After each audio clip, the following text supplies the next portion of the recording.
Hello and welcome. Today I would like to share with you my recent experience with an art market I had the chance to take part in. I got invited around July and the market would take place on the 30th of November. Since it was very close to Christmas, most of my products would be related to that. Although it seems that I had plenty of time to work on it, obviously, like many of us, I had other projects going on at the same time. Unfortunately, sometimes I procrastinate, I struggle to prioritize, and I get easily burnt out and overwhelmed. I believe that looking back and analyzing what went on will help me become better for the future projects. Maybe you can resonate with me, I hope not.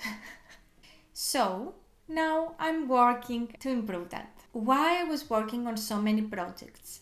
One of the main reasons was that in the beginning of the year I selected a word to guide my decisions, and this was dare.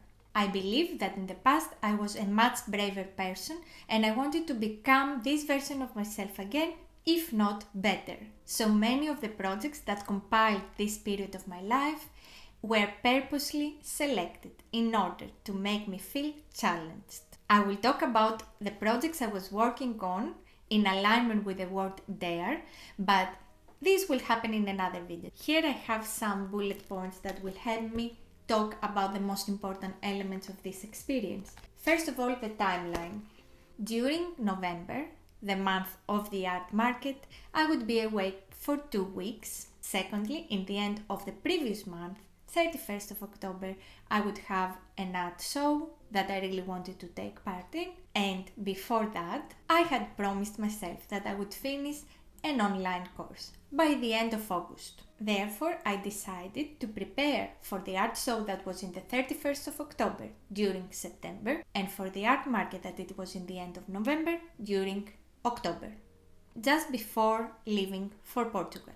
We are now in October, and in the moment I decided to start working for my project.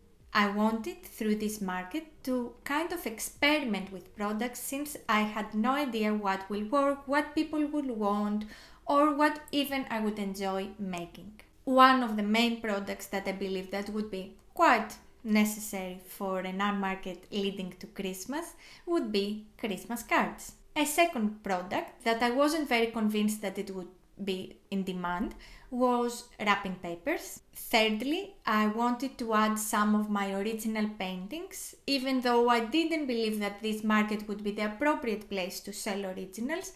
I wanted them to be there. And lastly, I really wanted to add this concept that many artists provide in their markets, the mystery bags that could contain inside a variety of products. What I already had from this? I had number 3, the original paintings. I wouldn't create new originals for this specific market. Number 4, mystery bags, was a mystery to me too. I wasn't sure what I wanted to include in these. So let's go to number 1 and 2 that was a little bit more specific in my eyes. Christmas cards. I had created Christmas cards in the past, many times. I had some experience, I knew how to work on that, so I decided to create about 10 designs and take it from there. I got inspiration from vintage books I had at home. I painted a lot of designs, and in the end I knew that not all of them would turn out into cards. What is my usual method? I hand paint everything using mostly watercolors. Then I scan them in the highest quality possible, pass the design on Photoshop, clean up the background. Quality of the paper is one of the most important elements in my opinion, and I believe for the watercolors, this textured paper was the best possible. So after about a week, we have these 6 designs. 1, 2, 3, 4, number 5, and number 6. And moving on now to the wrapping papers. 2 years before this market, I had created wrapping papers again, and I was quite happy with the quality. It was very high quality, but some people would find them a little bit thicker than the usual commercial wrapping papers. So initially I started with a design I was sure I wanted to have, the mince pies. Creating wrapping papers usually means that you need to create some patterns. So although the individual elements were painted on a paper, then to create the pattern I had to use Photoshop. The first design was quite easy, the mince pies. I knew I wanted to create this, so I placed the mince pies across the paper. Sometimes I used a different background, which was a little bit more modern looking, but I ended up selecting a chocolate brown, which was cozy and warm, very aligned with the vibe I wanted around my products. Second design, a little bit more complex for me, but still a relatively simple pattern to create. It had the Hartford Castle on it, which was quite unique because I would do the art market in Hartford. As you know, red and green are very classic colors to be used in Christmas products. However, I knew I wanted to get a little bit away from that. That's why I chose brown for my previous wrapping paper and dark navy blue for the next one. With little stars it looked like a night sky.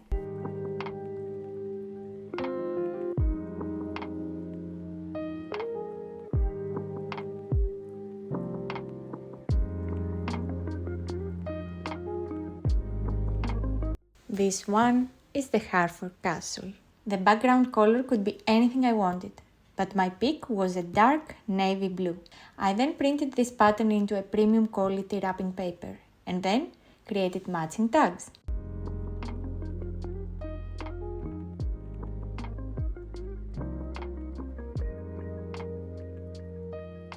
Moving now to the third wrapping paper, which proved to be the most difficult to create, but in the end the most loved one. Warm Christmas. As you saw before, I created some Christmas cards with the same illustrations. Orange slices, spices, herbs, elements that are used for mulled wine, potpourri, and in general these festive aromas that surround us all through this period before and during Christmas. I tested a lot of backgrounds, greens, Bordeaux, lots of different positions for the elements, and sometimes I print it out to check how it looks in a small paper. The background color was very dark brown. You could say like the dark chocolate brown, or some people viewed it as aubergine. You could say it was a warm black. Overall, I believe that although it was very different from my usual white background, I still believe that this design was also aligned with Rocket Sack and aligned at least with my vision. 2 weeks have passed, I managed to finish what I promised to myself I would finish. It is time to make an order from the printing company, receive it, check the quality just before I would leave for Portugal. After a few days I received the package, I checked the quality, everything was in order. I chose these sparkly envelopes for the cards alongside these compostable protective sleeves. As we already talked about number 3, the original paintings, we go to number 4, which is the mystery bags.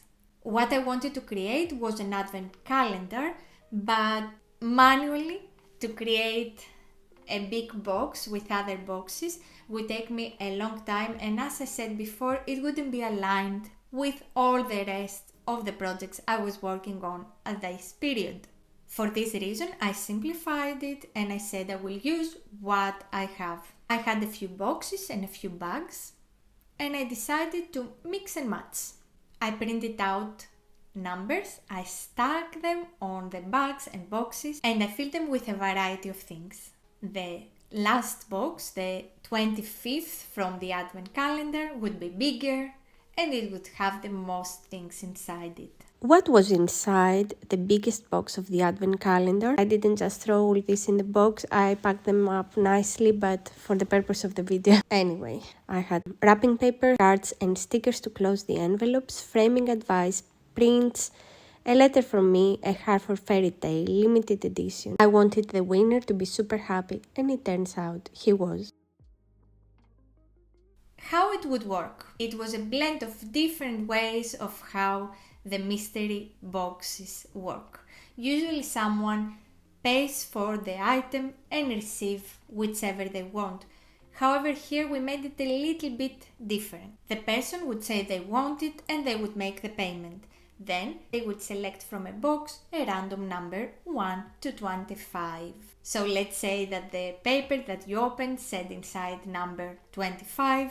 You are lucky, you won the biggest box. But I wanted everyone to be lucky. I wanted all 25 boxes, even the smaller ones, to include inside things that when someone would open, would feel satisfied with their decision, their mystery decision. To tell the truth, I believe that this was a great success and 100% I'm repeating it in the next market. And we arrived to the point that I have made all of my products, everything is ready, but the market is not taking place for another 10 days or so. And here is one of my biggest problems. First of all, I cannot relax, I cannot say, oh, that's done, I don't have anything else to do. So what happens is that I have all of these products inside this space, which is not an enormous space, and I cannot do anything else because my brain and my space is overwhelmed. I remember that my energy levels were so low.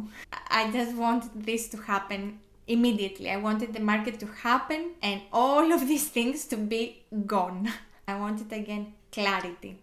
But of course I couldn't calm down and I decided to experiment with making my own stickers at home for first time, which I did. And I ended up using them for some of the mystery boxes, for them to close their envelopes from the greeting cards. And then another idea that I always wanted to do, but probably it was not the right time. However, I decided to do it at this stage, which was to create my first ever zine. I hand cut and bound with thread 14 of them. Although I had guidelines on how to print it and the pages to be in the correct order, my printer would shift a little bit the position of each element. So I had to do a lot of experimentation and printing tests before I got the positioning right. It was very nice to experiment on that and learn from it, but it was not the correct time for that. However, I made 14 of them and they were included in the mystery bags and boxes.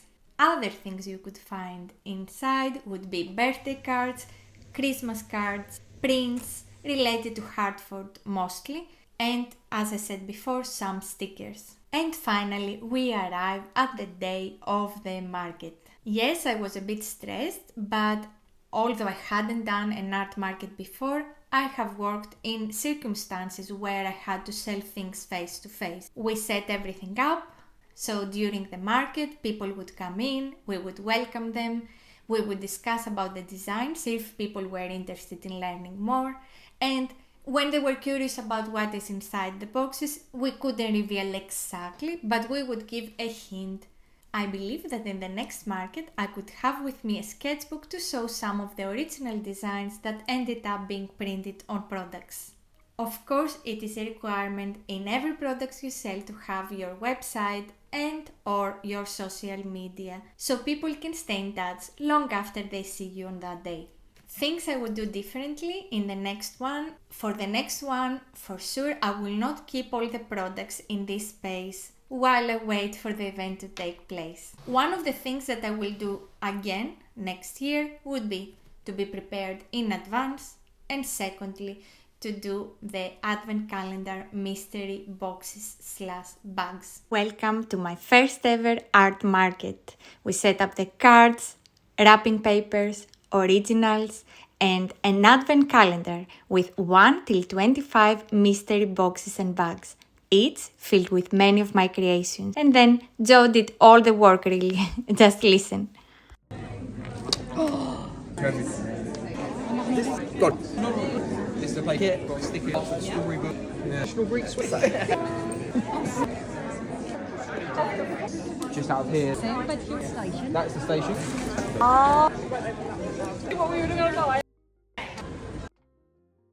There were many lessons to be learned, and I'm sure that there are many things I didn't mention in this video. However, I got invited to participate in more markets in the following months. I will make sure I keep notes and I will make more videos for you. That's all for now. See you in the next one.